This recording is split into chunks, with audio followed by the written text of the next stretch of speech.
Долгорочната визија Nissan Ambition 2030 опфаќа темелни подготовки. На изглед 2030 година уште е далеку, но јапонците не мислат така. За да го исполнат замисленото, почнаа со пилот програми од чии искуства ќе се организира производството на идните модели. Определбата е до 2028 година Nissan да достигне производство на 2 милиони батериски електрични возила. Истата година ќе биде представен нов модел кој ќе има батерии направени во својата фабрика за производство на прототипови на цврсти батерии, што се поефикасни од денешните литиум-јонски. Почетокот на пилот производството е закажано за 2 години во фабриката во Јокохама, во која ќе се проучуваат материјалите, дизајнот и производствените процеси.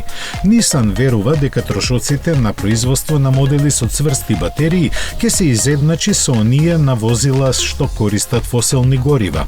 Ако ова се оствари, тогаш оваа технологија може да стане пресвртница во популарноста на батериските електрични возила.